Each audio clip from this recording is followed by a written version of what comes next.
নলবাৰী জিলাখনত সন্মানীয় তিনিটা বিধানসভা সমষ্টি আছে। সন্মানীয় নলবাৰী বিধানসভা সমষ্টি, সন্মানীয় টিহুবিহুত বিধানসভা সমষ্টি আৰু সন্মানীয় বৰক্ষেত্ৰী সমষ্টি। এই তিনিটা সমষ্টি 2016 চনত আমি মিত্ৰজোঁটৰ মানে NDA প্ৰাৰ্থীক আমাৰ অসম গণ পৰিষদ দলৰ প্ৰাৰ্থী নেখেলাই NDA প্ৰাৰ্থীক খেলিবলৈ আমি সুযোগ দিছিলোঁ। ঠিক 21 চনতো আমাৰ NDA প্ৰাৰ্থীক আমাক সুযোগ দিছিলে। আৰু এইবাৰ আমাৰ নলবাৰী জিলাৰ দলীয় কৰ্মকৰ্তাসকলে বা আমাৰ দলৰ যিখিনি বিষয়ববীয়া আছে সকলোৱে এইবাৰ নলবাৰী জিলাখনৰ ভিতৰত এটা সিট বিচাৰিছে।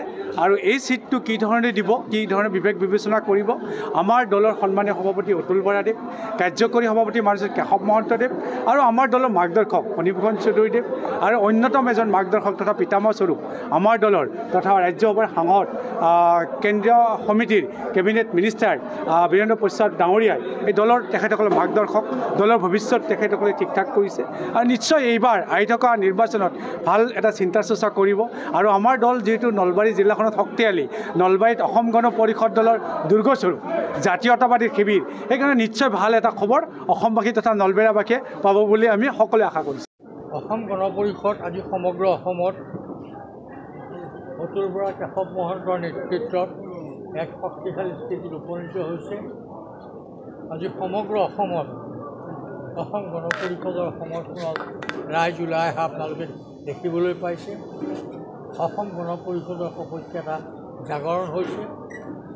আগন্তুক বিধানসভাৰ নিৰ্বাচন ভাৰতীয় জনতা পাৰ্টীৰ আমি মিত্ৰতাৰে খেলিম আৰু মিত্ৰতাৰে আমি নিৰ্বাচন খেলি আমি নিশ্চিত হৈছোঁ ডক্টৰ হিমন্ত বিশ্ব শৰ্মাৰ নেতৃত্ব আকৌ এবাৰ অসমত আমাৰ মিত্ৰজোঁটৰ চৰকাৰ গঠন এই বিষয়ে তেনেকুৱা আলোচনা হোৱা নাই। যেতিয়া মিত্ৰতা আলোচনা হ'ব সবিশেষ আমি আলোচনা কৰিম আৰু বিভিন্ন অঞ্চলৰ ৰাইজে যিবিলাক আশা উত্থাপন কৰিছে সেইবোৰ নিশ্চয় আমি আলোচনাৰ মাধ্যমেৰে সমাধান কৰোঁ। বিশেষকৈ নলবাৰীত অংকপদ দুৰ্গ বুলি কোৱা হয়, কিন্তু নলবাৰীত অংকপদ এখনো আসন দিয়া হোৱা নাই, কি ক'ব?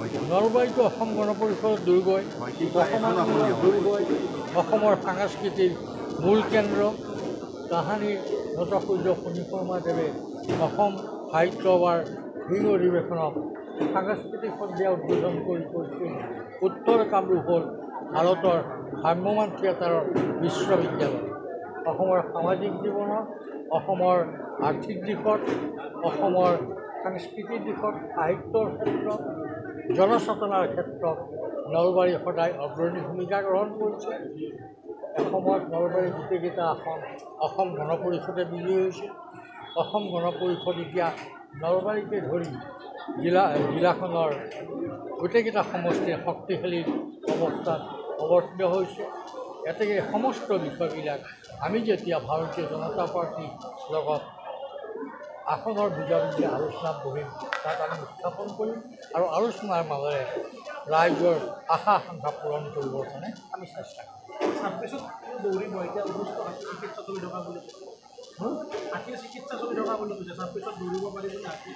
তাক 1910 চনৰ অতুল বৰা সভাপতি হৈছিল, কেশৱ মহন্তৰ কাৰ্যকৰী সভাপতি আছিল। তেতিয়া অসমত অগপৰ লোকসভাৰ সদস্য নাছিল, ৰাজ্যসভাৰ সদস্য নাছিল। আজি লোকসভাত অসম গণ পৰিষদৰ সদস্য আছে, ৰাজ্যসভাত অসম গণ পৰিষদ। এইবাৰ পঞ্চায়ত নিৰ্বাচনত যিটো সীমিত আসনত অসম গণ পৰিষদে অৱতীৰ্ণ হৈছিল তাৰ ফল দেখুৱাবলৈ সক্ষম হৈছে।